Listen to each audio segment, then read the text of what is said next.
Hello friends, welcome to a new lecture today. In this, we are going to learn about the embryology of ear. So, first, ear is developed from ectodermal placodes. We have, first and foremost, first we will see development of external ear, then we will see development of middle ear, and finally we will see development of internal ear. Fine. Then first in the external ear, development of pinna. Then at around 6th week of development, we have 6 hillocks which appear around the first bronchial cleft. This is first bronchial cleft, and around this first bronchial cleft you have 6 hillocks. These 6 hillocks are also called as tubercles of his. 6 hillocks, or we have 6 tubercles of his. Where are they developed from? If you see the first tubercle, this is bronchial cleft, okay? Around the first bronchial cleft you have 6 hillocks or 6 tubercles of his. And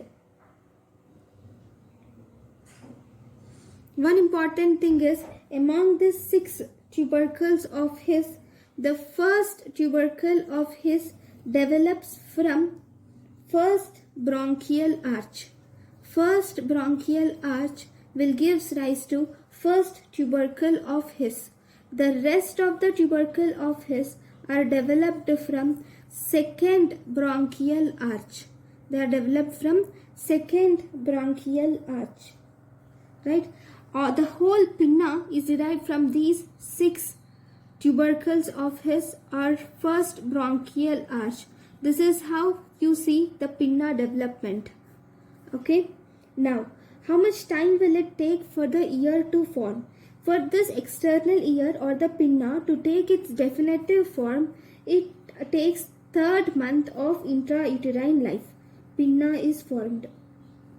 It's like it takes a definitive form by 3rd month of intrauterine life. Then, if you see clinically, we have 3 important clinical issues.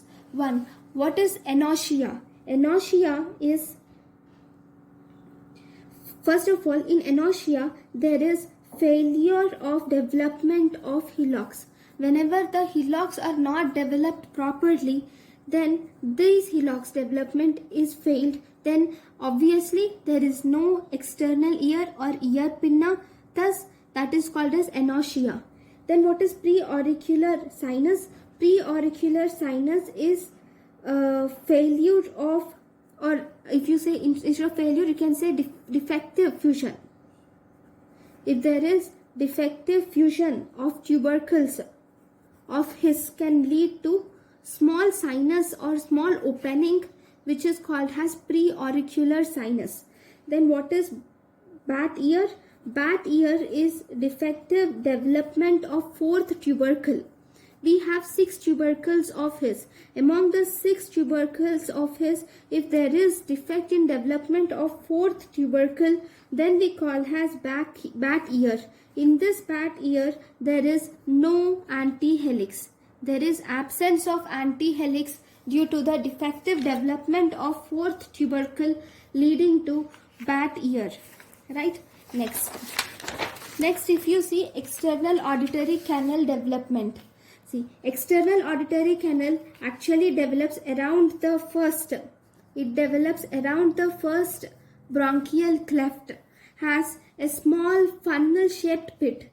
Initially, you see formation of a small funnel-shaped pit called as primary external auditory canal. Later, there is a solid core of ectoderm formation leading to something called as meatal plate. This is completely solid. Okay, it is completely solid. There is no canal inside it. This is called as secondary external auditory canal. Later, at 8th to 10th week of intrauterine life, you see presence of canalization, thus leading to the formation of actual definitive external auditory canal. Okay, this is development of external auditory canal. Next, we have development of tympanomastoid cavity and eustachian tube. At around third week of intrauterine life, the first pharyngeal pouch develops.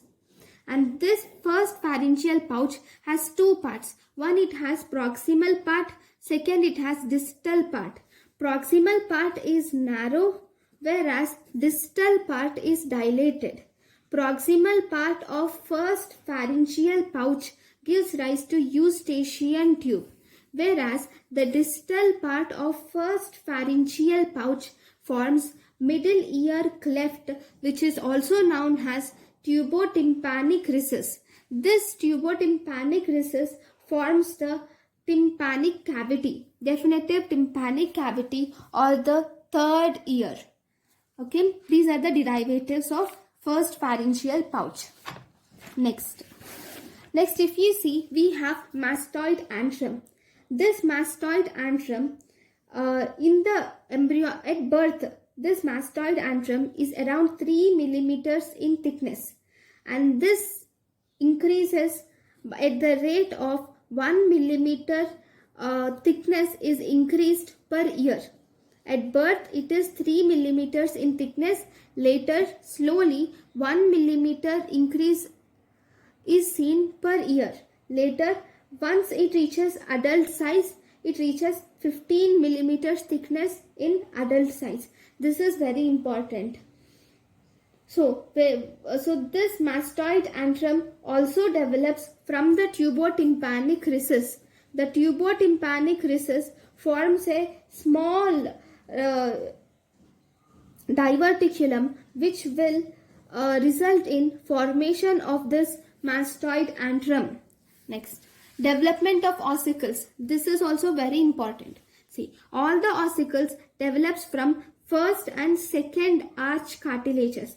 The first arch cartilage, pharyngeal arch cartilage, also called as Meckel's cartilage, develops Meckel's cartilage. So this first arch cartilage, which is also called as Meckel's cartilage, gives rise to head of Malleus and body of Incus. Then the second arch cartilage gives rise to handle of Malleus, long process of Incus, and crura of Stapes. Whereas the foot plate of Stapes gives rise to is formed from three different. Foot plate of Stapes have three different layers. One, it has outer periosteal layer, which is formed from otic capsule, whereas middle endosteal layer, which is formed from otic capsule again, whereas the inner endosteal layer is formed from periotic mesoderm. Though we don't remember everything, the most important thing is all the ossicles are derived from first and second arch cartilage except the foot plate of Stapes, which is mainly derived from otic capsule. We do not need to remember each part from where it is originated. The only thing is all the ossicles are derived from first and second arch cartilage except the foot plate of Stapes, which is derived from otic capsule.